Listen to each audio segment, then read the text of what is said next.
play the game with the people that writing the rules.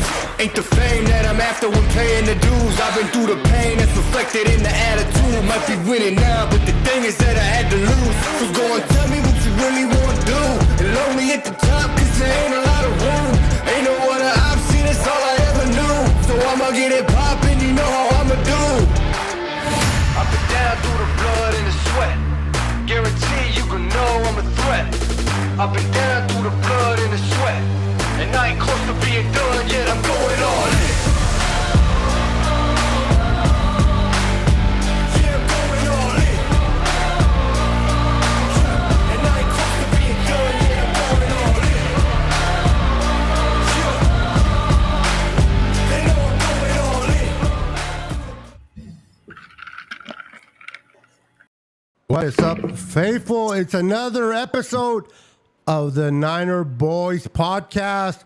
Myself, Mr. Pete, and Brandon by my side. We're going to have a great show today. We're going to talk a little bit about the schedule. We're going to talk a little bit about rookies mini camp and just have a great time. Before we proceed, I just want to clarify something real quick. There was a little bit of mix-up in scheduling. We apologize that our guests that we had scheduled to be on today are not able to make it, but it is still a full house. Myself, Peter, and Brandon here tonight to keep you guys entertained for the next hour. With that said, Pete, I'm going to put your solo so they can see all your platforms. How are you doing, sir? I'm good. Like it's just another day, another day like 49er football. We got the we got the rookie mini camps to talk about, as well as like the schedules coming out, full schedules coming out tomorrow. So yeah, let's get it. Awesome. Brandon, you're up, buddy. How you doing, sir? Yes, sir. I'm doing well. It's Tuesday. Schedule release comes out tomorrow, so I'm pretty stoked about that. Rookie mini camp went on last week, so I'm sure we'll get into that as well. But yeah, excited to be back. Sorry I missed out last week, but I'm back. I'm ready. Let's talk about Niner football, baby. Let's go. Let's go. Absolutely. Listen, guys. So a lot of you already heard, if you don't, if you're not on X, formerly known Twitter, a lot of those reporters have mentioned that the Niners are going to be opening weekend on Monday Night Football, and they shall be hosting the Green Bay. Oh my goodness, I knew I was going to mess it up. The New York Jets, Aaron Rodgers, Robert Saleh. You got who else? You got Solomon coming back. You got a bunch of guys that left and went to New York. Yeah, that is coming back. That'll be interesting. What do you guys think about opening up the new year in 2024 at home? Finally, we open up at home. Finally, but on a Monday night game. Whoever wants to go first, take it. go ahead, Pete. Go ahead. You want me to go? Okay, I'll go. Yeah, go ahead. I'll go ahead. I'm pretty excited. It's just another Aaron Rodgers ass whooping. To me, I can't wait. Especially we got a primetime game week 1. We haven't had that in a minute.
Go ahead and say something now.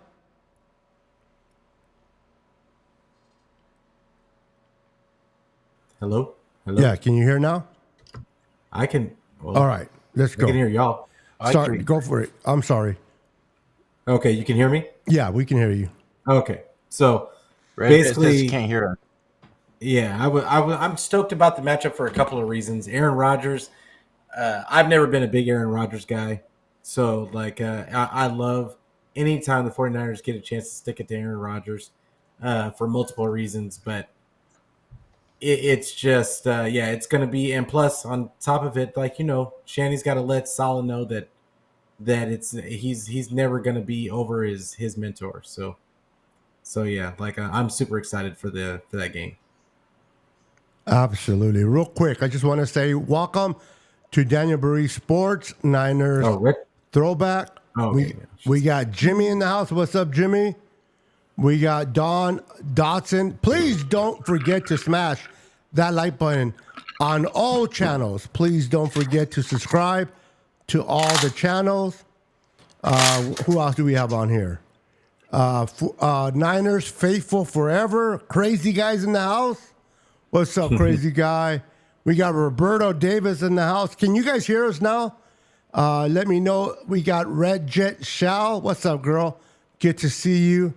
Good to see you. How is everyone doing tonight? Hope everyone is doing great. Let me get back to this channel real quick. Make sure they can hear us. Let me know if you guys can hear us when I'm showing the comments. I would appreciate that. I'm trying something different. I'm trying to show comments, but no video.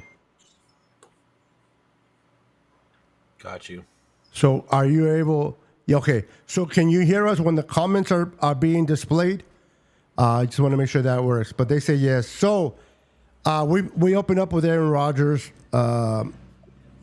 We open up with that team. Terradome, what's up? Terradome. What's up, Terradome? I'm excited that we're opening up on a Monday night. How many primetime games do you think we're going to get? Obviously, we're starting out with one primetime game, Monday night. I've also heard that we might have another Monday night, but it hasn't been confirmed. How many primetime games do you think the Niners should have this year? I'll say 4 or 5. Yeah. To be honest, I think we'll have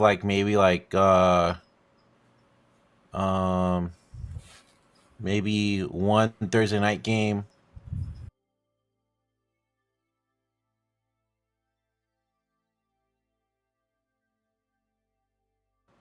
Two of them? Yeah.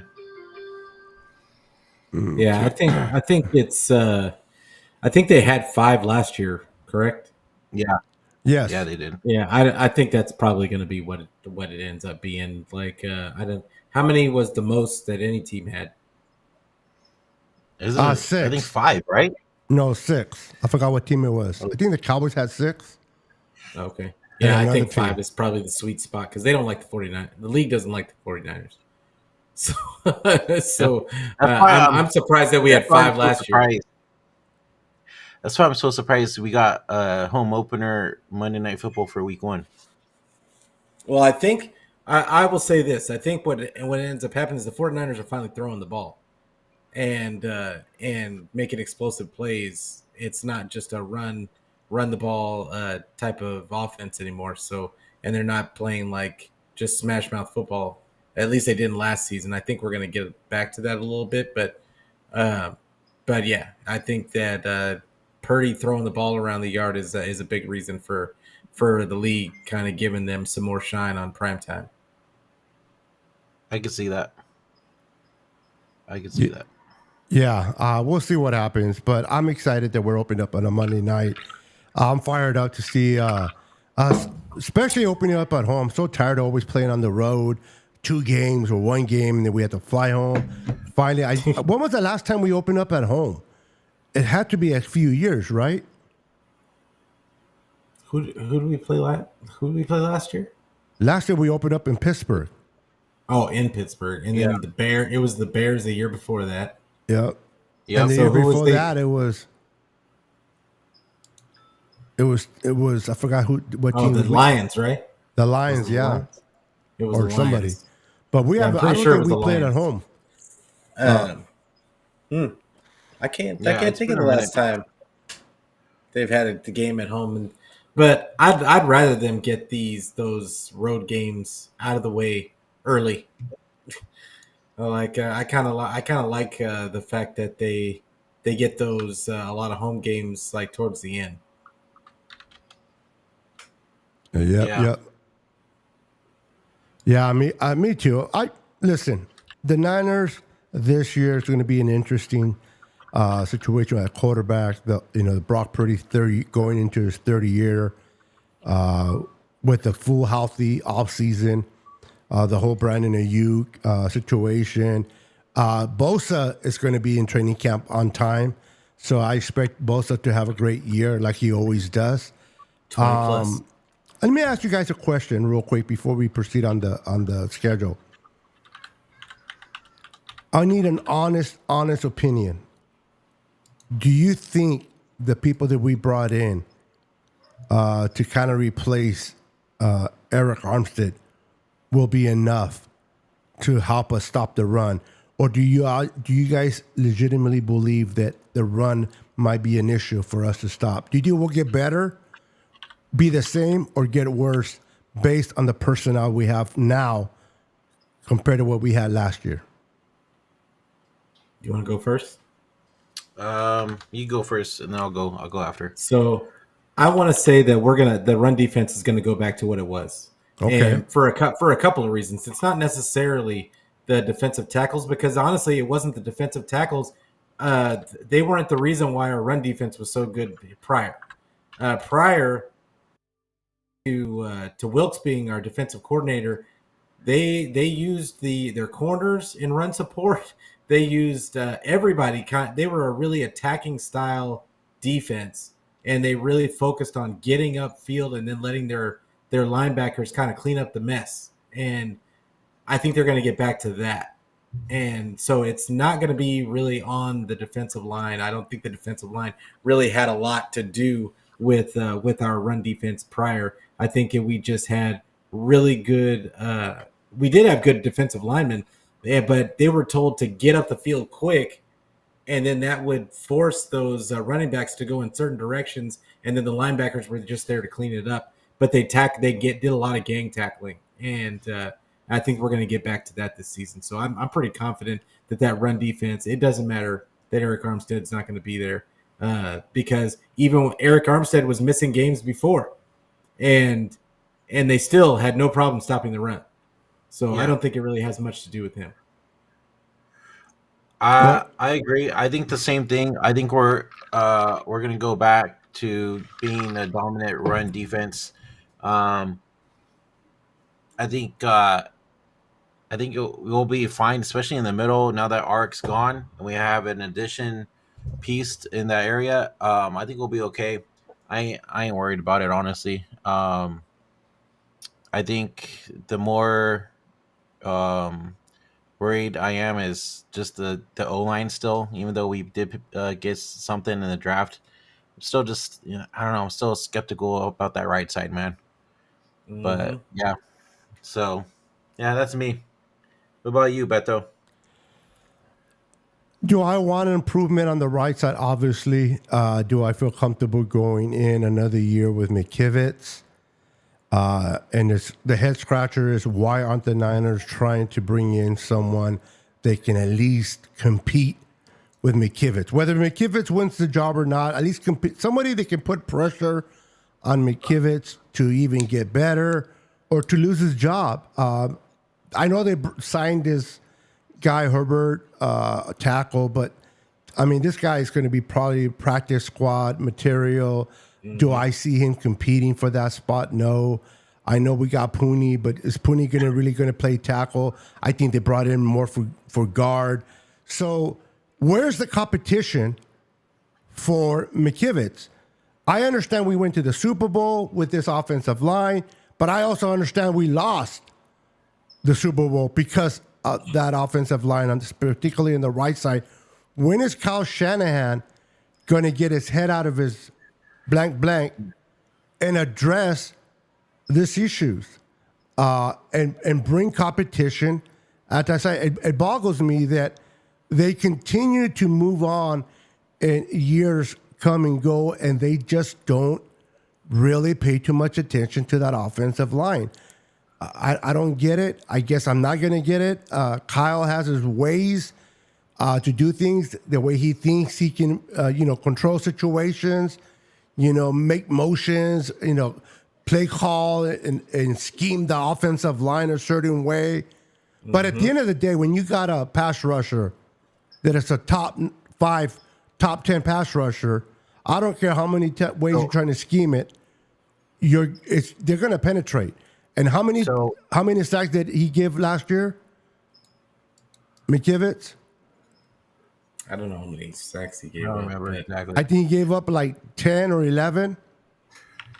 Yeah, but so speaking of right. speaking of the O-line and McKivitz, remember Niners just signed offensive tackle Chris Hubbard. So that's probably going to be McKivitz's competition right there. You think so? Because to me, he looks like he's just, going to be there. They're going to cut him, then bring him back on, put him on the. Yeah, I don't know, because looking at the clips that we have on him when he was with Tennessee, right? He looks pretty dominant. I'm not going to lie. So we'll see. But he's moving around for a reason. I mean, he's popping around. He's not on a stable team.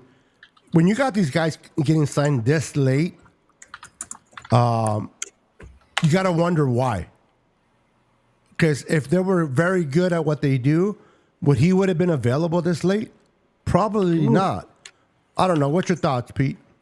So first off, he gave up 9 sacks. He gave up 9 sacks, right? Yeah, McKivitz. Okay. And he gave up 59 pressures. Woo. And he ranked 48th among 85 qualified tackles. That's terrible. It's pretty bad. Now, Hubbard, it could be. I honestly think, they're telling you, they told you already what their thought process is. And I think people just think that Lynch and Shanny are blowing smoke sometimes, but sometimes you just got to trust what they're saying. And they said that they are fine with going with McKivitz. They also said that Jalen Moore is talented. So, is Jalen Moore his competition? I don't know. Oh, he's terrible. I hope not. I think he's terrible as well. But that, like, the 49ers have this weird way of looking at offensive linemen, and they think that I think Shanny really thinks of offensive linemen as literal just like pylons. And if they just put a body in between them and the pass rusher, that couple of seconds that it takes the pass rusher to go around him is enough. and that's it. That's good enough. But McKivitz can't even run block. So I don't know what the upside, why they like McKivitz. I think that they messed up in the draft. I'm going to say it, not just this year, but last year as well. And as far as the tackles go, I think that it doesn't matter. It doesn't matter what your reasoning is. You have to, if you're not going to do it in the draft, then you have to do it in free agency. You have to do it though. And they're just basically saying, we're just going to go ahead and go with it. And I just don't. I think a lot of people just don't agree. And just because he's Shanny is not going. Shanny's going to say, well, look at the numbers and look at all the points I put up. And that, so whatever we say doesn't really matter because he's going to put up stats regardless. Yeah, I don't know. I guess we're never going to truly figure out what Shanahan is up with the whole offensive line. Now, I think he can't. I honestly think that he does I don't think that he is able to judge that type of talent. Just look at the people that they brought in. They tried to say that Aaron Banks was this, that, the third in zone blocking when he was he wasn't good in zone blocking in the beginning. Like they had to let him sit a year and completely transform his body to make him a viable offensive lineman on this squad. They had to trade for Trent Williams, but everybody else, who have they drafted? Yeah, they got Brindle in there that they brought in free agency. They can't evaluate talent. They just cannot evaluate offensive line talent unless it's proven already. And that's the issue, is that they think of everything through the lens of the 49er way, and they have to be 49er guys, if that makes sense. Like they value the personalities more than they value the talent. And I really think that that's what it is, because if you look at all their picks, they just don't care about draft position. They don't care about any of that. It's really weird. It's really weird, but it's worked so far. So they're going to keep doing it until the wheels fall off. Yeah. It seems they're going to continue to follow that mantra. I mean, I'm surprised they didn't go after any defensive ends in this draft. This draft was a little bit different. They got 2 offensive linemen. One early and one a little bit late. They got a running back once again, although they waited an extra round to get. We'll see how that works. But I don't understand why they had to move up. I like this kid, Gorendo, but he's never started but once. I shouldn't say never, but he only had one start in his career in college. He was mostly a backup. He has speed, big guy, but my question is, you don't draft running backs very well. Now you're giving up 2 number 5s to move up and get a running back that has only started once in his career in college. What would you think the thought process of Kyle and John? And I don't even blame John Lynch on this one. I blame this pick solely on Kyle. Am I wrong by saying that, guys? No. No, not at all, because if you haven't been paying attention, Kyle runs the whole thing. Yes, when he does. When he says he wants a guy, they're going to get that guy. And John Lynch has said that multiple times. He said that multiple times, like that, hey, when Kyle wants a guy, I mean, if Kyle feels strongly enough about it, he's going to pound the table for certain guys. They just go out and they get him. And that's, unfortunately, it hasn't worked out for those picks. but Gorendo, I like Gorendo. And I think that if you really listen to his presser, there was a lot to like in there. Do you like him for 2 5th picks they give up to move up? Do you like him that much, bro? Well, honestly? We'll find out. Because this is the thing. What are the reasons why Elijah Mitchell and Jordan Mason? What are the reasons why Elijah Mitchell and Jordan Mason don't get carries? Elijah Mitchell can't stay healthy. I really feel like they're afraid to throw him out there because he might get hurt in a backup role, and then Jordan Mason can't block and he can't run routes. So and Isaac Gorendo can run routes. He's really good at catching the ball out of the backfield. He's actually a really good pass blocker as well, and he has the speed, and he's used to being a one cut and go runner. Okay. So I think that it's not necessarily that he's not a starter as much as it is that he's going to be a fit for what the 49ers do. And so I think that, I mean, Kittle had 0 reception production in college. And he turned into one of the best tight ends ever. For even a pass catching. So it's I'm not saying that that's what's going to happen with Isaac Gorendo, but what I'm saying is that it's possible. And I think that he has a leg up over TDP and Trey Sermon because he's faster and he's more athletic than both of them. He has more things going for him. He's already good at blocking. He's already good at just being a one cut and go guy. He doesn't dance. And I think they also drafted him too because of his speed as well. Yeah, exactly. And it kind of reminded them of Raheem Mostert when they had Mostert. Mm-hmm. But he's a one speed runner. I mean, this guy doesn't. He's not able to juke very well. He's not able to break in and out of his cuts. He's just a straight runner. I hope that this guy is the real deal. I liked him in college, but I wanted the Niners to draft him, but I don't know if I wanted the Niners to give up 2 number 5s to move up and get him. But if he plans out, we're not going to worry about those 2 extra 5th round picks. If he doesn't, boy, oh boy, are we going to be talking about that conversation years to come. We're going to be talking more about Pearsall if that didn't work out. I'll tell you that. Yes. Really? Yes. Oh, yes. Yeah, we're going to be talking about that. If it doesn't work out, and this is the thing, I don't want to talk anything about these guys before we've even seen them play, but like I think Pearsall's going to have a ton of pressure on him to perform. And when he's out there, anytime he's out there, when he's out there, I mean, just in rookie minicamp, people were looking for something out of him. They wanted something to show why they picked him where they did. And I mean, he's going to have to show it. Otherwise, there's going to be a ton of pressure. The fans will turn on you in a heartbeat. Oh, yeah.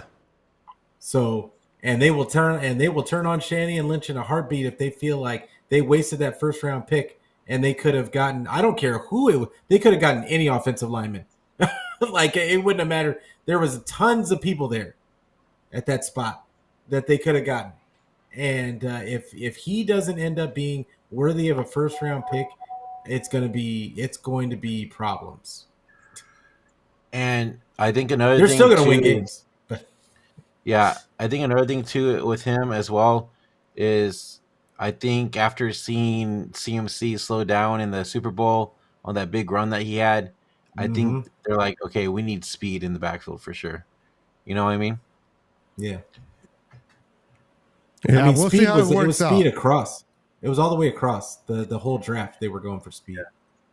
Yeah, speed and to me, they sound like they were going for speed and they were going for players that had played enough in college. I mean, 5 years. These guys are 24.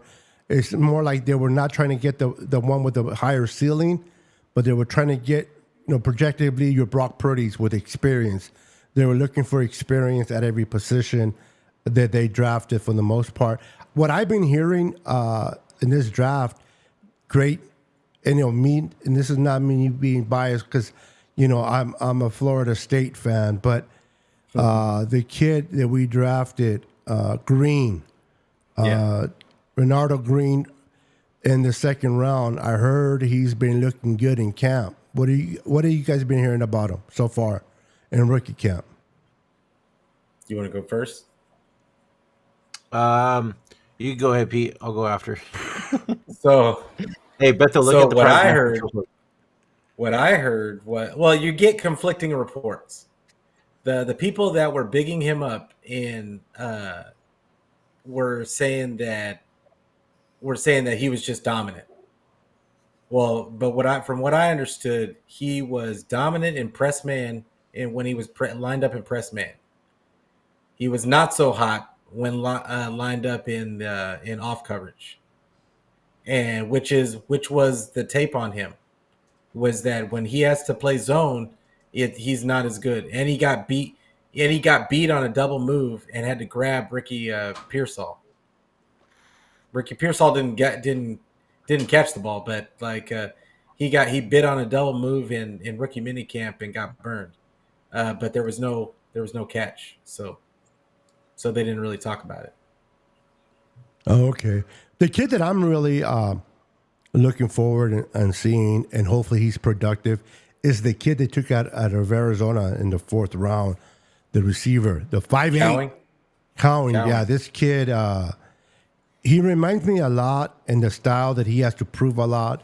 Although Steve Smith was an inch taller, He was 5'9", but he played with a lot of heart. I'm not saying he's going to be a Steve but Smith, but he has a lot of dog in him, kind of like the way Steve Smith when he came out of college.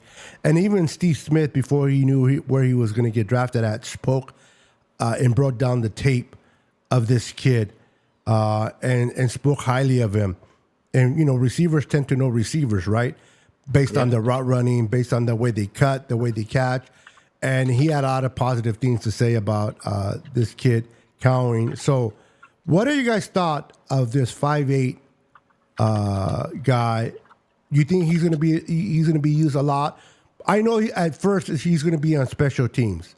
Maybe he doesn't cut in the starting lineup at all this year, but eventually, can you guys see him? Obviously in the slot, but do you see him with a lot of screens thrown his way and just let him do his thing after the screen? Yeah, I can see that. Yeah, See it happening. I think we're talking about Purcell, right? No, we're talking about Cowing. Cowing. Counting. Yeah, I could see that. It just, I don't know. It's just gonna depend on how he is in training camp and everything too. You know what I mean? Yeah. Like now, come training camp, he's gonna have the Deebo Samuel. He's gonna have the Brandon Ayuk, right? He's gonna have the veteran receivers that he has to cover and everything. So I think once we see that in training camp and as camp goes on and into the preseason as well, it's gonna show like what he really has. You know what I mean? Mm-hmm. Yeah, no, I hear you. But I think he's going to be more of a punt returner, special. They're hoping he can become that special ace on special teams as they work their way up. I understand that they're going to allow Ricky Purcell probably get more snaps than they would call him because he was the number one pick. Although he was at 31, he wasn't really a number one pick for the Niners. I think the Niners wanted to get him in the second round, but they didn't want to lose him either where they were picking, so they took a chance on him. Now, I don't know too much about Ricky Purcell, honestly. If he works out for us, great. I'd rather hit on him than not hit on him, obviously. I think if he's able to play well and if he's able to pick up the offense quickly and he's able to demonstrate that he can be sufficient in this offense, I can imagine the defensive coordinator's nightmares to try to schedule a game against us and plan game for Brandon Ayuk, George Kittle, Deebo Samuel, Run DMC, that I like to call him, Mr. McCaffrey. And then you got Juice, and now you got Purcell hitting the middle. If this kid hits, I'm not saying he will, but if he does and hits quick, how dangerous do you think this offense can be with his addition, with that mentality? 'Cause I think they went after the Dante Pettis a receiver all over again, but with a little bit more balls. Yeah. Yeah, I think that if Ricky Pearsall can be that type of guy, but this is the thing, Cowing, I feel like is going to get more run than Pearsall. Oh, okay. I just think he's going to end up getting, because like you said, he's going to be on special teams. He's going to be able to get punt returns. I think that's what they brought him in for. And that alone is going to get him more touches. And then they're going to use him straight up in that Ray McDonald mode. So it's going. I just think he's going to get more opportunity, and Pearsall is going to be more in those. I really think if he comes on quickly from in the slot, like in the preseason, if he looks good in the preseason, I think we'll see more 3 wide receiver sets with him, and I think we won't see much of Jennings as much anymore. But yeah. I just think that that's what's going to end up happening. Like I still think it's going to be few and far between because the 49ers don't really like running 3 wide receiver sets. But we should see more of it this year because I really think Ricky Pearsall is a pick for next year. And as old as he is, I think that it's more about giving him a year to get his feet wet in the NFL because wide receivers don't usually hit right away.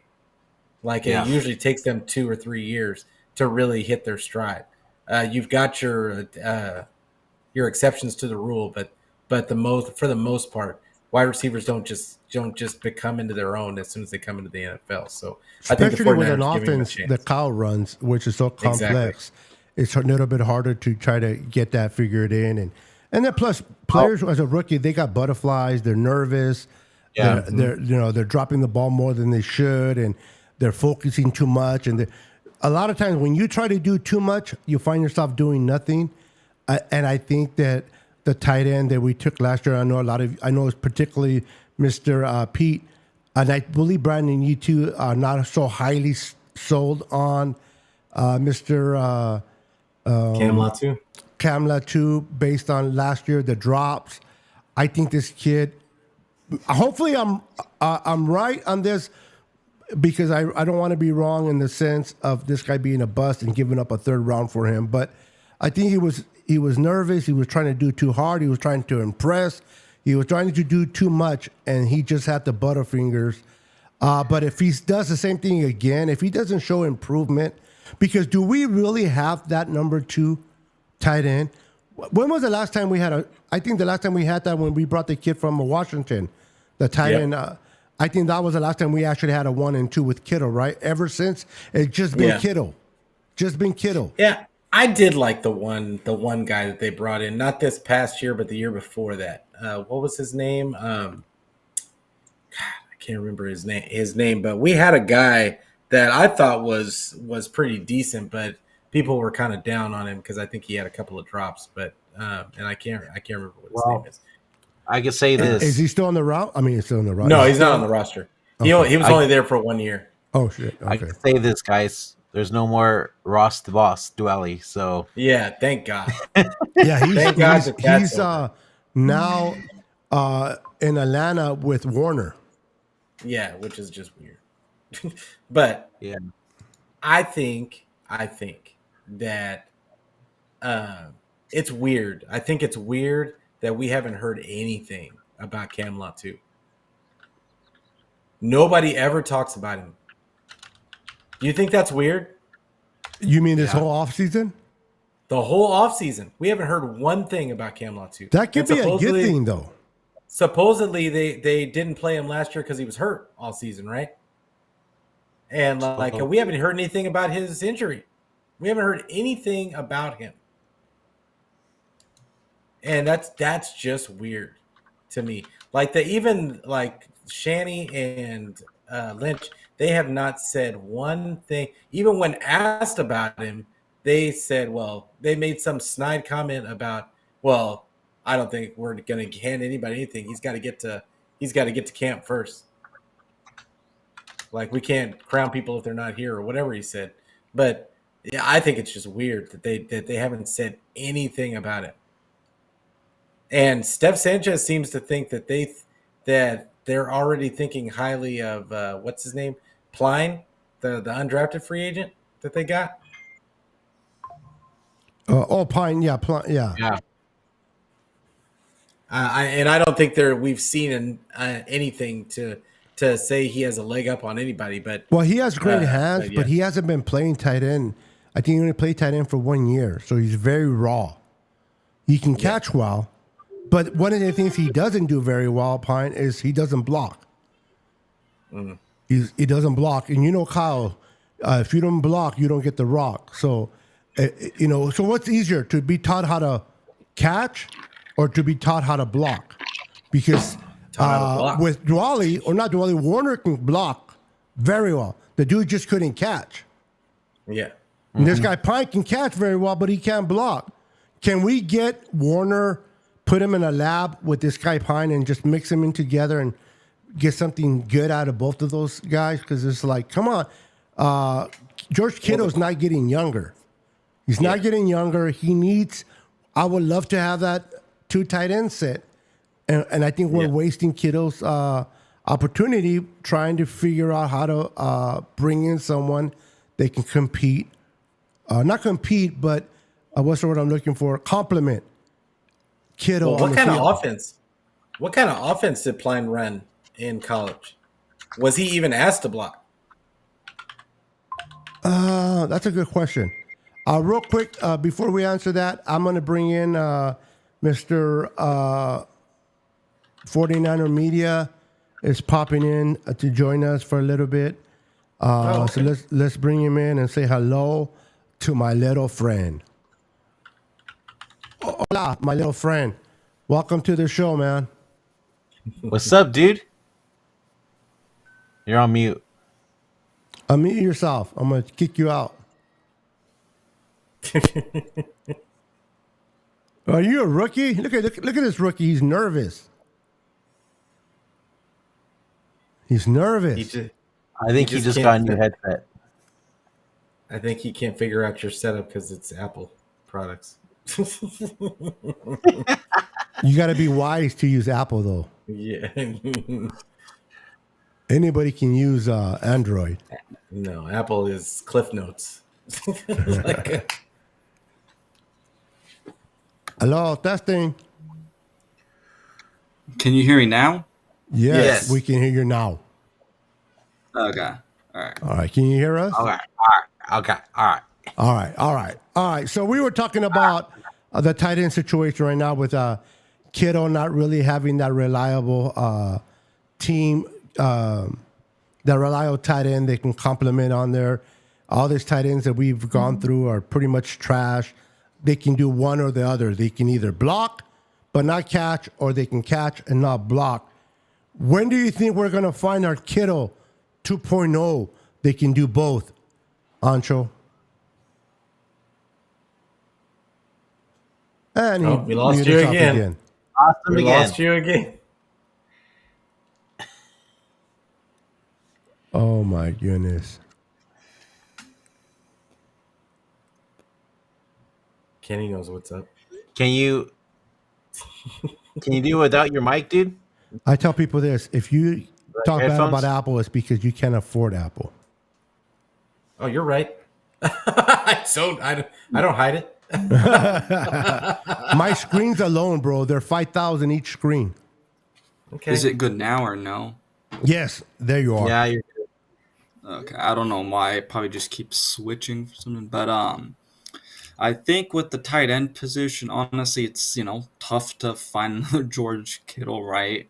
There aren't, look at the entire league, right? There aren't that many, it's hard to get a George Kittle. There's other teams that have been looking for tight ends for so long. And, I know a lot of this fan base is already putting down on Cameron Latu, which I'm just going to say it out there. A lot of, fans have said, oh, this guy, just because he hasn't played, hasn't really, he's not going to pan out. But to me, it's like, yes, he had drop issues. And I even remember Jawan Jennings in camp having drop issues too.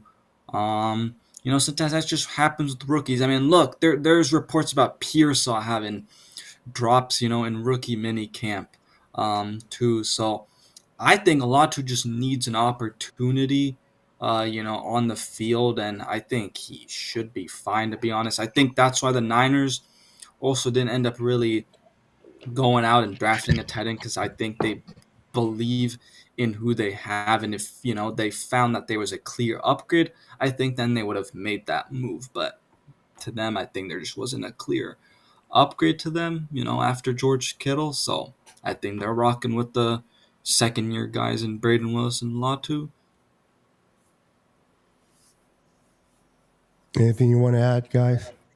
I would ask, do you think they need an upgrade to Kittle? They don't need an upgrade, in my opinion. I feel like they need they just need a viable person to take some of the load off of Kittle. Mm-hmm. And if they can just find somebody with some kind of talent, like that can do both. There was a few tight ends in this draft that were known for blocking and catching the ball. And I just thought that they could have brought in at least one. And just to see, like, they might not be as good as Kittle right now, but who knows what they develop into. We didn't know Kittle was going to be Kittle. Yeah. I mean, Kittle also didn't get in himself. What was his second year, anyways? Like, Yeah. I get that. Like, you could have probably still drafted a tight end, and it's like, all right, you have some competition to where you're pushing the second year guys a little bit because now you've shown to them, all right, well, we're serious about this. We're bringing someone else, but. Yeah, I mean, obviously we can't do anything about it now, and I don't think the tight end that they signed in free agency, I can't remember his name, not Pline, the other guy. I don't really see him much at all. Do you think he Like I makes say- the roster? No, I could probably see him maybe practice squad if they for some reason decide to keep two tight ends, but That's what I see. Yeah, and plus, I think also too, I think they'll start looking at more excellent like tight ends in the next like couple drafts coming up because Kittle is starting to get older now, and who knows how much longer he has, right? So yeah. it's gonna be interesting to see for sure. But do you think it's weird, media, that we haven't heard anything about Cam Latu? Like, and I mean nothing. I mean, yeah, we've heard about he's doing better from his meniscus, like injury-wise, but you're right, we don't see videos of him training or not a single word about how he's been as a player, but I don't know, it's tough because also you haven't heard anything about Danny Gray, so... Well, we know, and then what do we think about Danny Gray? Danny Well, Gray we not know going he's going to be cut. He's cut. Oh, we know he's cut, especially because they drafted Pearson and my guy Jacob Cowing, so... Yeah. Oh, so we were talking about counting. What are your thoughts on him, and what do you think? What do you think? Yeah, I honestly think he's maybe a little bit more ready than a guy like Pearson, but I think Pearson has the higher upside, that's for sure. And the reason I say that is because at Arizona, we ran a very similar kind of offense, similar play calls at times with the screens game, and he has the yak ability. Now, he does have some drop concerns, which I'm interested to see how that looks in camp and, the preseason. But the nice thing is, even though he's, 5'8", I believe, he plays bigger than his actual size. So I think he Kind of like honestly is... Steve Smith, right, media? Yeah, so I think he's a perfect fit with this team. I think a perfect replacement to a guy with Danny Gray, because I think that's what the Niners were hoping with Danny Gray and with, Cowan. He's able to run, I think, at pretty much every route. And, we'll see how he does on special teams, because that was something that him and Pearson in, rookie camp were doing a little bit of. So that's going to be interesting to see. Let's be honest, Ancho. If you're going to put somebody in special teams, you're most likely going to put your fourth round pick than your first round pick back there. I don't know though, because you have all these weapons. It's not like you still have Debo and Ayuk, which I think Pearson Count could be more of a based on. All right, this is who we're playing. Like week 7, right? We know that we're playing the Chiefs now. Like maybe we see. Pearson Cowan in that game because we know what happened in the Super Bowl. We could not beat man coverage for shit, man. Like, and those two guys, I think, have the ability to. So, yeah. Well, one of the good things about Pearsall is he's very good against press. He showed it in college. And that's what we were lacking. Because the only one right now on the team that can do good against press is Brandon Ayuk.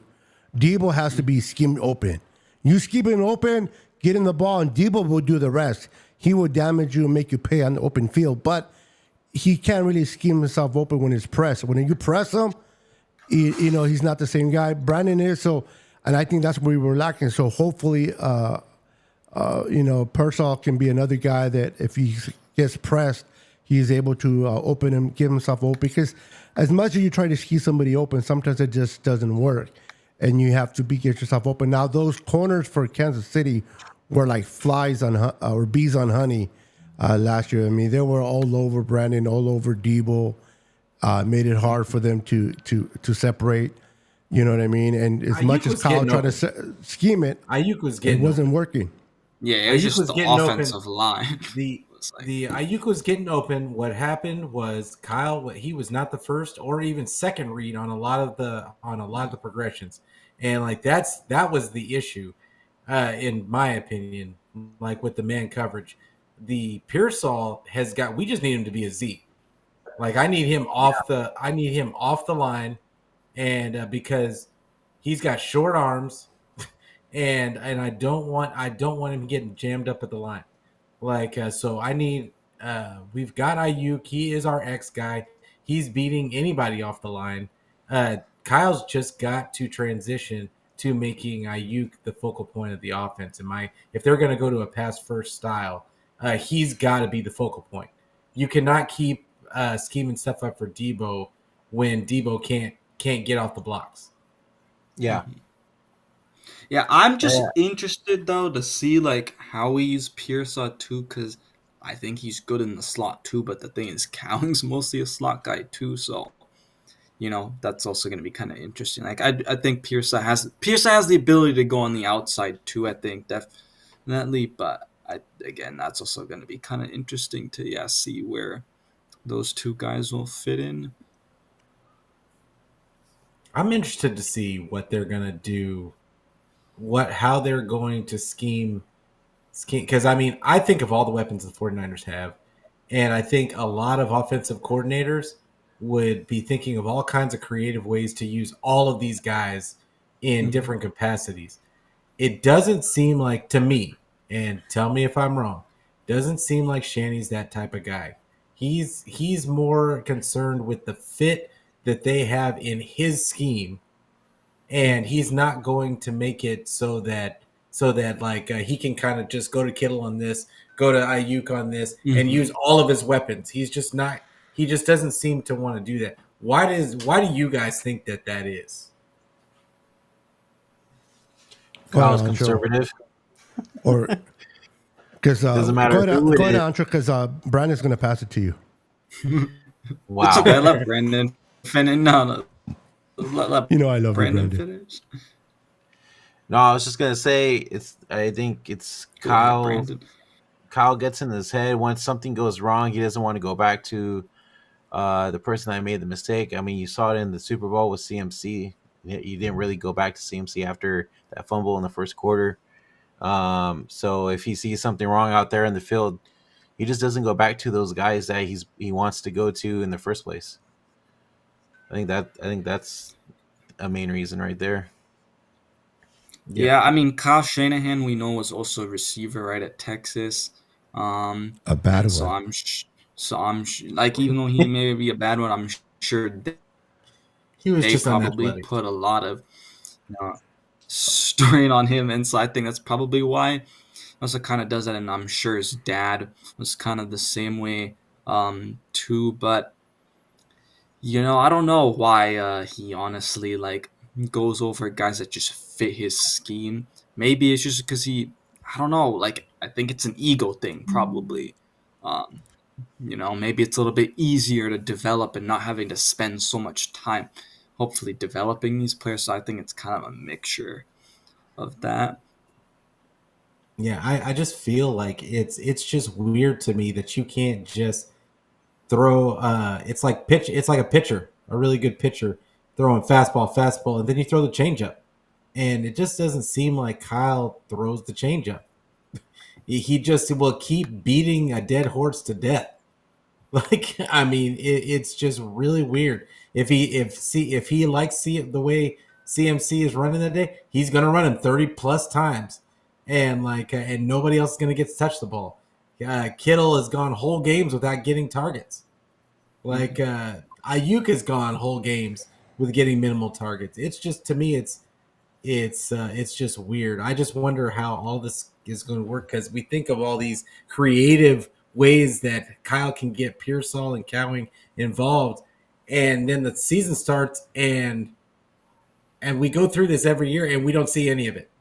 We don't see any of it. He goes right back to what Kyle does, and which is screens to Debo, end arounds, wide back stuff. And if Ayuk can get some catches, being the third option, okay, well, Like, so I don't know. It's kind of weird to me. Well, kind of like I have what, a question.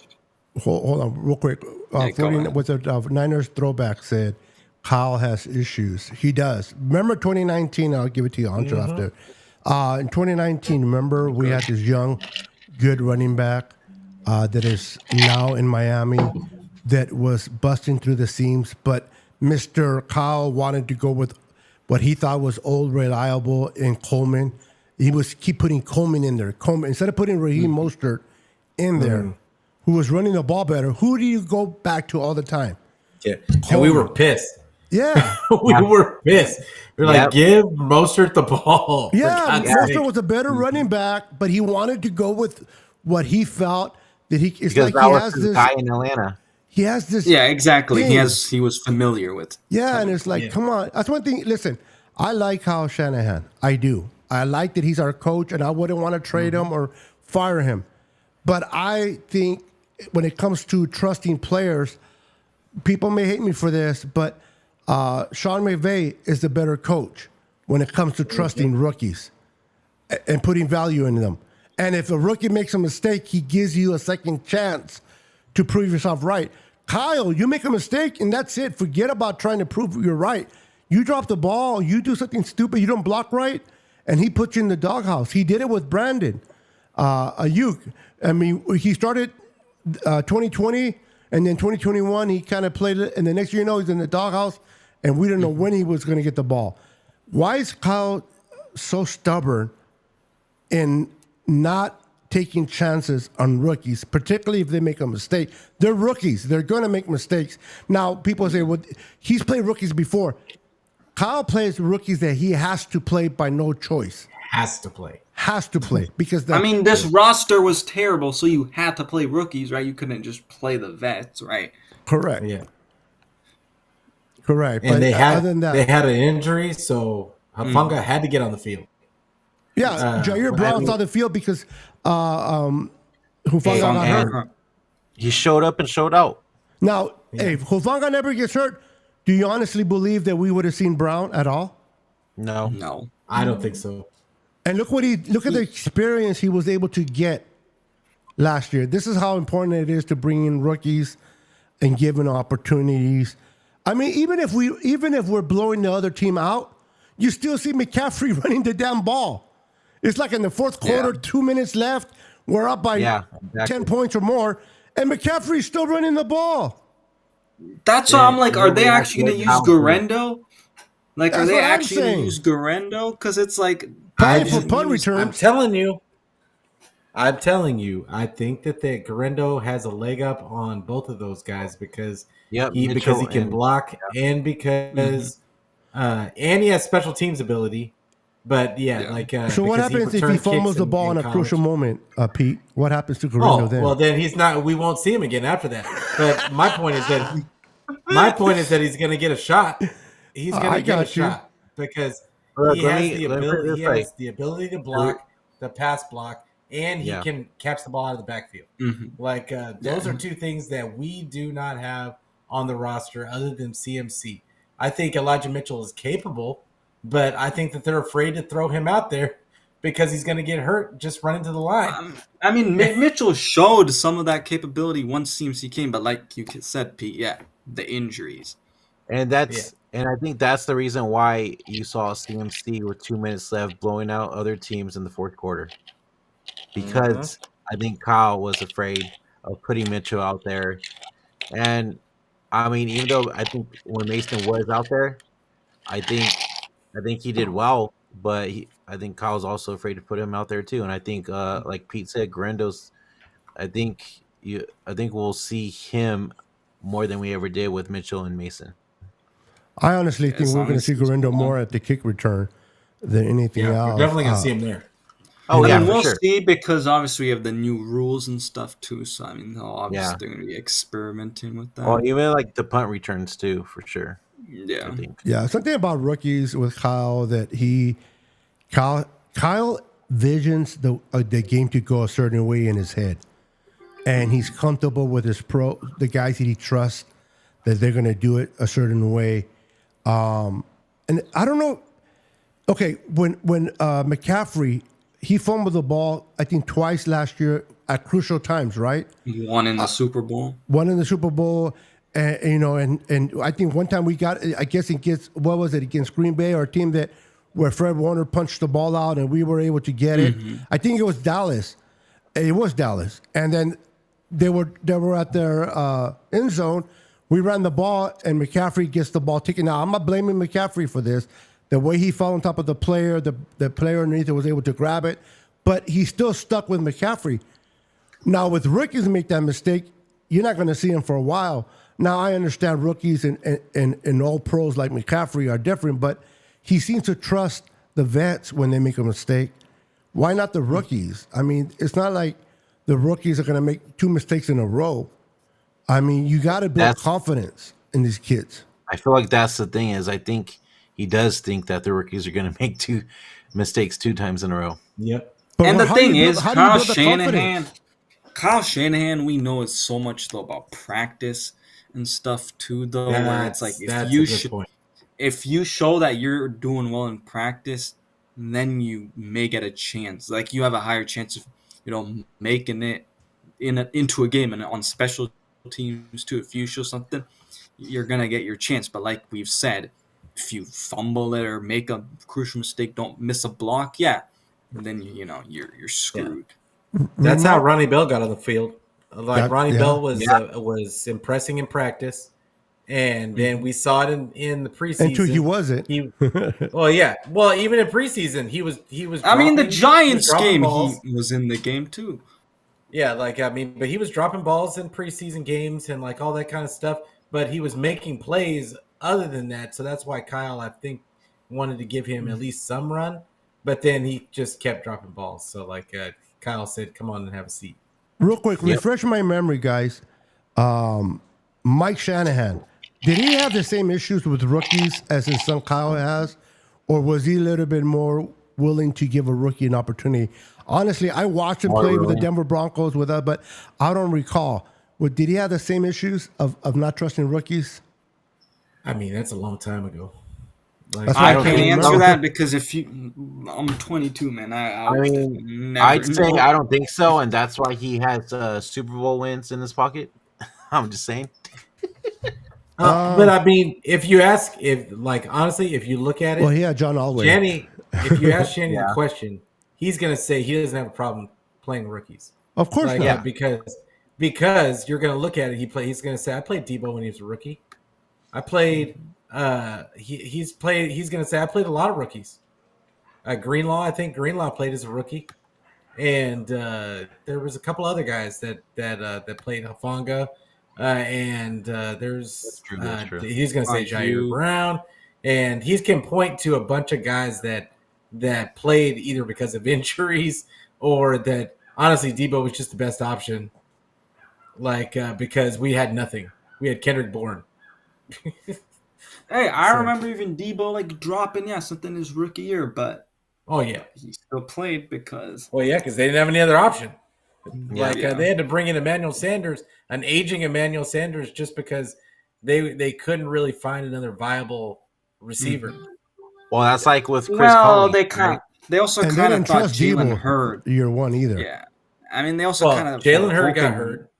Dante Pettis rolled into a ball and all of a sudden he forgot how to play wide receiver. Well, no, they set him in the slot, and the minute he got hit in the middle, he said, "That's doable. That's it for me." Yeah, I'm gonna go paint my nails with Fifi over there. He curled into a ball, and that was it for him. We didn't see him anymore. Yeah, I always thought he was nothing against people that are gay, but I always thought he was shouldn't be playing football. He should have been holding pom-poms. Dude, I just hate when every time it feels like we lose one of our guys and we play them, they just go off. Because, there's that Bears game in the rain with Trey Lance. It's who had that touchdown? Of course, Dante Pettis. Yeah, of course it was Dante. Or Hurd. And then Hurd. And then Jerick McKinnon. Oh my gosh. And then Jerick McKinnon gets a ring. Yeah. Yep. The question I wanted to ask, James Jr. got a ring too, didn't he? With Kansas City. Oh yeah. Oh yeah. Yeah. Yeah, All right, go Richie ahead. James is another guy that got no run with Kyle. Oh shucks. Yeah, But- he was preseason, and then that was like. But that's he it, was yeah. solid. Always thought he was solid, and like, and Who's he just this? whenever he got an opportunity, Richie James he would Jr.. make Okay. plays. He would Yeah. make plays when he got opportunities, and then he went on to another team, started making plays there. He was making the plays on the Giants, the one season, and then he goes to the Chiefs, and he still makes plays. But like for whatever reason, teams just don't like that guy. I don't know what it is about him. The only one that I Hey, never they liked had was Kadarius Toney. Kyle though, so- Williams. Now they don't. I didn't like him. The Mister give the ball away to the Giants, and oh Okay, my I god, feel I bad still, with the shit that he had to go through after that. That was some bullshit. I mean, Yeah. like, come on, bro. I mean, he saw the ball slow motion, and he still got in the way. It's like, come on, dude. You see the ball coming. happened? Get out. I can imagine playing in a big playoff game, whatever. But I mean, that killed us. We would have. Yeah. Anyway, but let me ask you guys this, and I'll start with Ancho, right above him with Brandon, and then Pete. Who do you think will have a breakout year on this defense? Not offense. We'll go into the next segment, but defensively, who is your guy, Ancho, that you think he's going to have a breakout year? He's just due to have a breakout year. I actually saw this question like on PFF a while ago, and then like I had actually quote tweeted it, and put like who I got as a rookie and as like a player on that we signed in free agency or was kind of already on the roster. So I'm gonna stick with my guy. Now I really think Yetur Gross-Matos could be a really good rotational piece for this team because he has the speed, I think, which something this team has not had since D Ford, and they've been kind of searching for that. We'll also see how Robert Beal Jr. looks because I think he has that ability too. But I really think Yetur Gross-Matos, man, going in the lab with Chris Kasurek, I really think, I'm not saying 10 sacks or whatever, but I think he can get that 5-6 sacks, guys like Arden Key, had when they were here, Charles Omenihu when he was here. So I think, yeah. I like that. What about you, Gross-Matos. Brandon? Who's your breakout guy, whether he's first year or been here for a minute? Who do you think is going to be the guy that's going to step up on defense? So honestly, dude, I think Hafunga is gonna have a breakout year and a comeback year. Okay.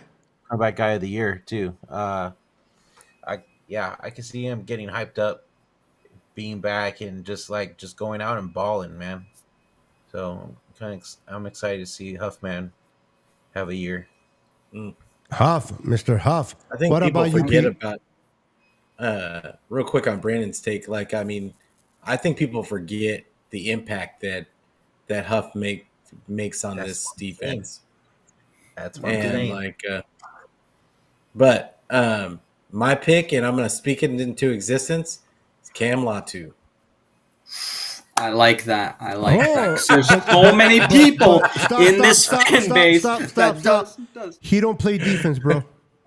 Oh, we're saying defense? I said it like Yeah, 3 okay. times. Defense. Why do you always pick like one side of the ball? Like, Because then we it's- can, and then we'll break the offense. We don't get confused. Okay.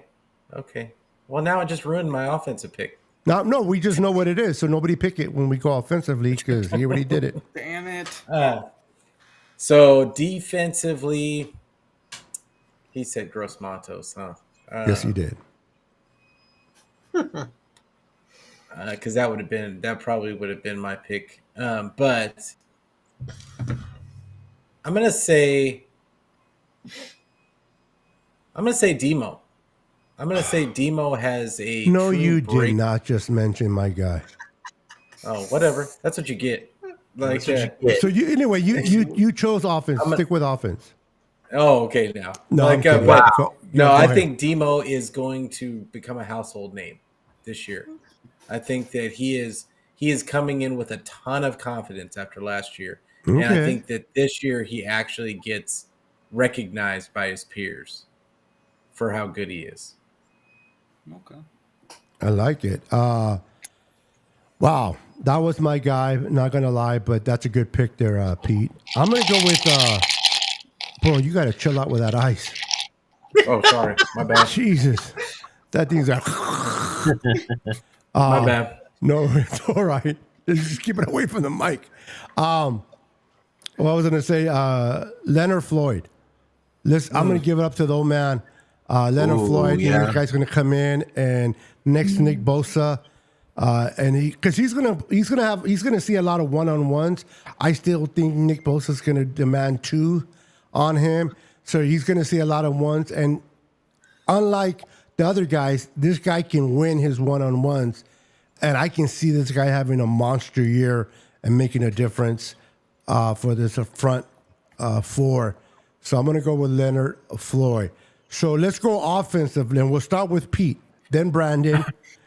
And then Ancho, and then myself.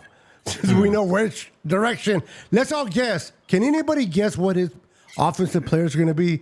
I don't know. It's going to be hard. I'm gonna change it. I'm gonna change it now. I think it's I'm gonna change it now. the undrafted tight end. Yeah. No, No, I'm he's gonna- going to change it. Look at him. I'm gonna change it now. No. I'm gonna change it to. I think his first name is Cody Schrader. God damn it, Pete! Do you? God darn it, Pete. It's not my fault that I have an eye for talent. Okay. No, Like- you get to keep Latu. You get to keep Cameron Latu. Okay, you're sticking with the Cameron Latu. Pete is just killing today. Love it. I'm pissing everybody off today. Yeah, especially with that ice. Maybe I shouldn't come on the show. See? Damn. Hey, we don't want crybabies. We don't want no Dante Pettis in here. I'm kidding, Beto. Come on. Come on, you're in your 20s. You got to at least have 2 pubic hairs, bro. Come on. You got Brandon's like, I don't know. I'm in my 30s. No, I'm thinking I don't want to. I'm messing with you, Ancho. You know I'm messing with Now you. I don't want to pick like Latu or I can't pick Schrader, so I don't know. There's plenty out there. Trust me. Okay. Especially on offense. We're such a good offense, bro. Come on. Okay, so you guys ready for this? Yes. It's between the rookie and our other guy, but I think. Well, I'm that gonna doesn't go- help, bro. I'm gonna Our go rookie and the other guy. You better not take We my got a rookie lot of pick. rookies and we got a lot of other guys. Okay, you ready? Yes. Jawan motherfucking Jennings. Okay. Okay. He's the other guy. The thing He's is, gonna get- with Lenore, He's gonna get 5 catches. Lenore this year. and Jennings, though, don't you feel Nah. like they already You'll see broke more. out? Watch. You'll see, dude. For how much? Kyle Freaking Pete. Purdy throw to Jawan as much as he did in the Super Bowl? 5 I can catches. see him getting a lot more catches than just 5. That's Coming last up year. season. If Purcell has a That good, don't matter. if Purcell starts showing good hands, bro, and There's catching a, ball, there's a reason why they re-signed Jawan. Yeah. but they signed him because they didn't. First of all, they signed him because they didn't know they were going to get someone like Purcell in the draft. So they had to make sure they cover their bases with first Purcell- what you have. Purcell I was don't for the think future, Pearsall changed. I don't think Pearsall changed the fact though if like they were gonna be No. able to bring back Jennings because Jennings was a restricted free agent. I mean, so not Purcell. I'm talking they're- about Cowing. Cowing can take his spot. Yeah. How I much did, think Purcell how much is did going to play a Jennings lot get of paid? football because Debo gets hurt a lot. Jennings gets the second round tender because I second round tender, it's like what, $3 million or something like Yeah. something like that. Yeah. After Anshul picks his guy, I'm gonna ask you guys a question. Okay. I also had a question, but I'll ask it after Brandon. Anyway, After you pick your guy, just ask your question, dude. Okay. All right. I this is probably gonna surprise everyone, and everybody's crying. Oh, we didn't get a right tackle in the draft. But Colton McKivitz, me. baby, Oh, Damn. he's breaking out. He's breaking out. I'm he's letting you breaking punch out. Can he just? You give an answer like that, bro. You're off the screen. Damn, man. You're off the screen, dude. What shit is that? Can he just block somebody? I just want him to block. one What person. do you want? like be on a sad face and be like Colton McKivitz. Like, come on. You don't think the guy that we signed today is gonna take his place? No, I think the guy that they signed today is putting some, telling Jalen Moore, your job ain't gone. I Even think though this is on McKivitt. That's what I think. no way, Brown, no way. Brandon, no disrespect, bro, but you're bringing somebody off the street. It doesn't matter, bro. This and he's guy going to looks a take lot over better someone than that played all McKivitt. year at that spot, especially He with looks better Kyle's than trust McKivitt. issues. Nah, bro. He looks I better think than McKivitt. Well, I'm not looking at his ass. I want to see his ability. Oh my god. Ain't nobody talk about his ass, boy. He's like, he's finer than Little McKivitt. Pinocchio. No, I think that guy's probably to put some notice on like Jalen Moore, even though John Lynch was kind of praising him after the draft a little bit. I don't think I so, think- dude. You know, I actually I agree with think- Ancho. I think he's right. I think it is more of a Jalen Moore replacement than anything else over Swing McKivitt. tackle, And I'm not yeah. a big McKivitt fan. Let me get Is that he- straight. Is But so he plays guard as He's well? listed as I was about to say he's listed as a guard, and he's only 295 pounds. Because when he was with Tennessee, he played right tackle. did he? If I'm not, I thought he played a lot of if I'm not guard. mistaken, yeah. He might have dated a right tackle. He hasn't really started any games. Like No, I I don't think not he's a any. replacement. I Any is think a for- strong word. yeah. hasn't He is a started lot good of like games. pass blocker from what I've heard. But again, yeah, I think he's gonna be a kind of that swing tackle. But my question was actually going on to the offensive line because just kind of looking at this whole draft and the guy that they signed today. You guys think the Niners are going more into a pass heavy offense? Because I think Pooney definitely is better as pass blocker. Even Kingston, I think, is a better pass blocker as of now. So what do you guys think about that? I think Since I didn't get to share my offensive guide, Brandon, thank you very much. I'll answer this question. Well, you only took forever to answer. You didn't give me a chance to take forever. Shut up. Let me remove Brandon. Give me a second. Shit, I forgot the question. Repeat the question. All right. So based on this draft, right, and even the tackle that they signed today, do you think, and not only just offensive line, I guess the weapon that they added this offseason too, do you believe they're going to a more pass heavy Oh, pass. offense? Because of all the ability of blocking, I think this is always going to remain a run defense, a run offense first. They're going to always run and pound the ball. I think they want that luxury of being able to throw the ball if they have to, and I think that's where they brought in the blockers. But what's been successful for San Francisco, in my opinion, has been the run game. You get that run game, sets up play action. The run sets up the. Now I know we did a lot of passing last year, but I still think this is, now they brought Garendo in there and they're going to pound the ball. And if Garendo actually works out and plans out, and now we can have a 1-2 punch, I definitely see us running the ball more than passing. But they want the flexibility to be able to pass when need to, especially for those first downs. And they got to get those blockers at hand. Yeah. I don't think it's going to be pass first just for the reasons Beto was talking about, but it's at the same time, everybody thought that we had gone way overboard with the passing last season, and 49ers were well behind the rest of the league in pass attempts. So it's they're still going to be a run first team.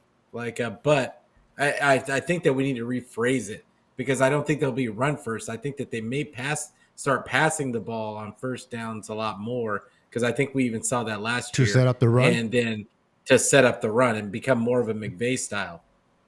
Okay.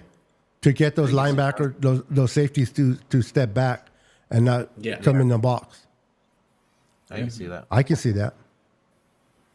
That's actually a good point, Pete. I can definitely. They like to put 8 in a box a lot. He if you tried can it a pass- lot last year, but it just didn't work out that great. And people were complaining because he wouldn't run the ball on first down.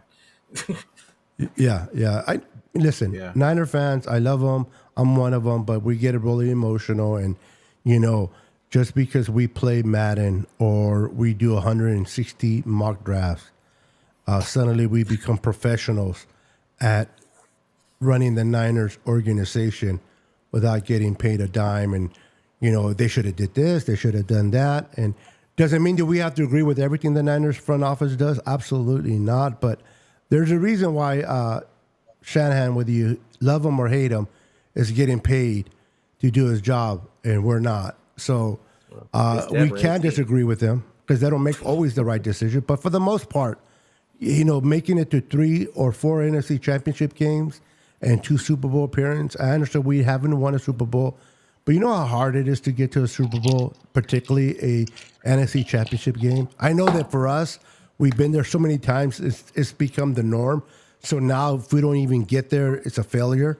But you know how many teams out there that haven't even sniffed an NFC Championship game? Cowboys. You know what I mean? Oh yeah, I saw something saying that they haven't even made it since like the cap or whatever, the salary cap. Since talk about the the VCR, and we haven't made the Super Bowl, won the Super Bowl. At least we made it. It sucks that we lost three of them, but we made it. We got to see our team in the Super Bowl. You got to see the Super Bowl week and the media week, and you hear your favorite players talk about themselves, and you get to enjoy that and experience that as a fan. Cowboy fans, they're not going to admit it, but I guarantee you they will love to see their favorite Dak Prescott up there talking nonsense and behind the podium in Super Bowl week. But they haven't seen that. Name me another team that hasn't been to an NFC Championship in a long time, whether it's AFC or NFC. Jets? Lions. Well, the Lions just made it last year. Oh, yeah, they were. Yeah. Never mind, just kidding. Yeah, the Jets. Come on, Brandon.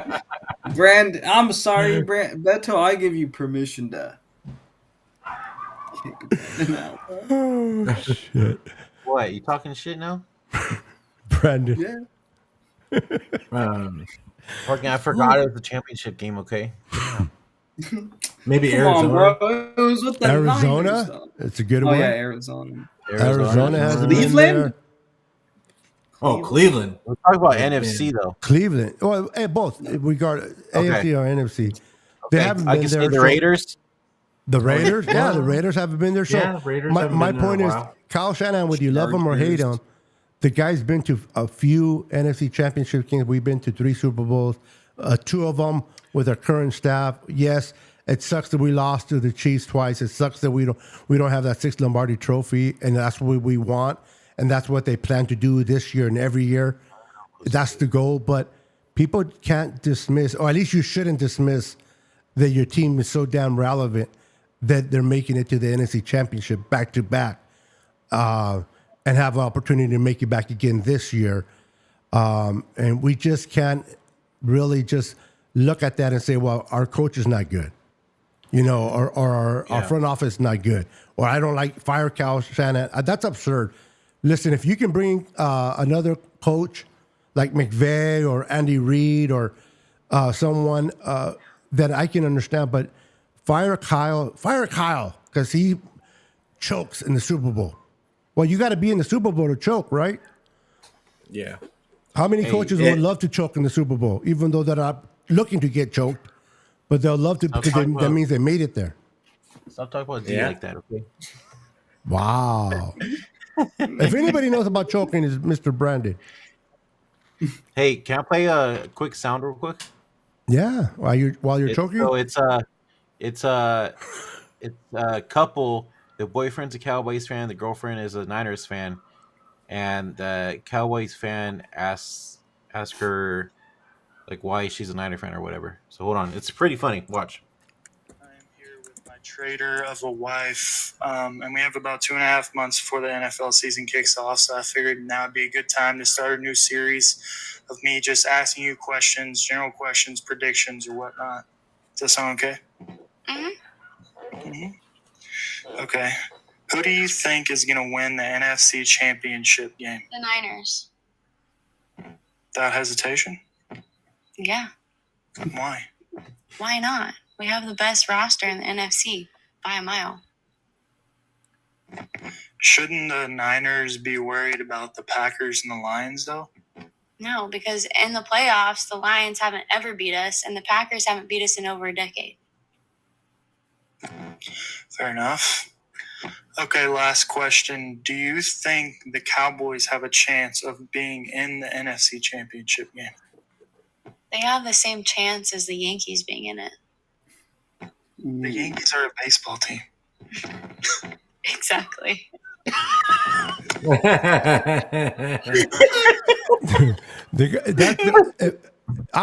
I was her, I would have ducked his dumb ass. What was this? Dude, it was on TikTok. I found it. Shit was hilarious. That was like asking a question. When was the That last was team incredible. who's the longest team that has not made the NFC Championship? The Lions. I love it. She's like, the Yankees. Anyway, guys, it's been over an hour. It's been fun. Hey, Ancho, thank you for showing up, man. We appreciate you popping in, Thanks for brother. having me. It was fun having you on. Brandon, like always, you're my boy, brother. And Pete, you're awesome. You guys, it's what makes the show. But like I always say, the MVP of the show is always you. Those are in the chat watching us. So a hand of applause for you guys. Thank you guys for being part, following, for hitting the like button, for supporting our channel. We're 20 deep right now. It's been over an hour. We still have 20 watching. You guys are awesome. Give yourselves a hand of applause. I'm not going to start mentioning names because I always forget a name out there. So I'm just going to give credit to everybody in the chat. David McNiner, I see you popping in, brother. Get to see you. Richard, Brian, I see you popping in, brother. Once again, I'm going to let Pete say goodnight, and I'm going to let all his platforms pop above him, and then I'll let Brandon do the same, and then we'll let Ancho share with us where you can follow him, and then we'll call it a night. Pete, it's yours. Go for it. All right. So I appreciate everybody coming in tonight. Like, make sure that you check out my show on Thursday. I'll be on Niner Fanatic Podcast, and don't know if I'm gonna have a guest yet, but it won't matter because we'll be together. And but I'll be on YouTube, I'll be on Twitter, I'll be on Facebook, I'll be on Twitch. And if you don't want to look at my face, you can always check the audio version. So there is no excuse. I don't care where you get it, just get it. And remember to tell a friend so we can be friends every day. Thug Life certified. All day long. Love it, love it, love it. Brandon, go for it. Yes, sir. If you guys haven't yet already, please follow me at YouTube, Twitter, TikTok, Facebook, Instagram. You know, all the above, right above me. You feel me? All right, and hopefully we're starting up our original podcasts eventually with the gang, Christian, Dion, Anshul, Beto, and we'll definitely have Pete on there if he wants to join us. But tomorrow is the day where the schedule comes out, so be on the lookout for that. And then if you guys don't want to see this ugly ass mug, like Pete said, we're also on Spotify, iHeartRadio, Apple Podcasts, all that good stuff. So make sure you just type in Forever Faithful Podcast and hit that like, subscribe button on YouTube. We're at 697 right now. We're trying to get to 700, so please hit that like, subscribe button. We really appreciate and love your guys' support. There you go. There you go. Support Brandon. Let's get him to 700, guys. Let's get him to 700. Pete, where are you in your channel? Where do we need to get you to? Can we just get to 4? I just need 400. Okay, let's get. Okay, well, hey, yes. let's get Pete to 4. Let's get Brandon to 700. Right now, I think. Where did Anshul go? Ancho's there. Oh shit! I hit the wrong button. Up. Hold on, I hit the wrong button. No, the wrong button. There he is. Sorry, Ancho. Ancho, how many do we need to get you to? How many numbers do we need to get you to the next milestone? Well, I mean, I've kind of restarted my channel a while ago, and I kind of started in the off season again, so it hasn't really been growing too much. So I'd appreciate, if everybody go hit that. subscribe button. I'm on all platforms except for Facebook because I'm not old. So I'm sorry, I'm not gonna be on Damn, Ancho. Facebook. That's fine. And the fine. thing is, if Anybody that's old, you can always come to my channel. I am Yeah. good. Like, please give me all the old folks. And this is why if you Ancho got only dentures, has like 5 if you people got on his dentures, channel. it's okay. It's okay. If you're in the elementary and you're 11 years or younger, have a hearing aid, it's follow okay. Ancho. It's okay. Follow You don't have to Ancho. listen. also, You just have to I'm hit the just subscribe kidding, button. man. I'm just kidding. And also, I'm sorry, but you have to deal with this ugly face. There's no audio version. So. I'm in the same boat as you, Ancho. And then for me, they need a widescreen TV. So shut up. So help me reach 4,000 members on my channel, guys. I'm trying to grow it again. I stopped for a minute trying to get up there. So help me out. So help us out. All their links are in the description below, except our guest because he's our guest. But make sure to follow him, support him as well on all platforms. Guys, it's always fun. I enjoy my Tuesdays evening with the boys. This has been the Niners Boys podcast. Until next week, have a wonderful week. Schedule comes out tomorrow. I will be going live tomorrow by myself to talk about the schedule, taking phone calls. So you want to call in, come and hang out with me. On Thursday, I will have Jess from East Coast Red and Gold. We're going to do our normal Niners Now podcast. And then on Friday, I'm going to have my guest, which I cannot remember his name right now. But come and check us. Here we go. Hold on. I got it. I hope he's not watching. Niners Camelot with Mark Adams from Niners Camelot. He's going to be there on Friday. So come and check us out on my channel. Show some love. Appreciate each and every one. Until next time, we are out of here. Let's go Niners for life. Stay faithful. 10, 9, 8, 7, 6, 5, 4, 3, 2, 1.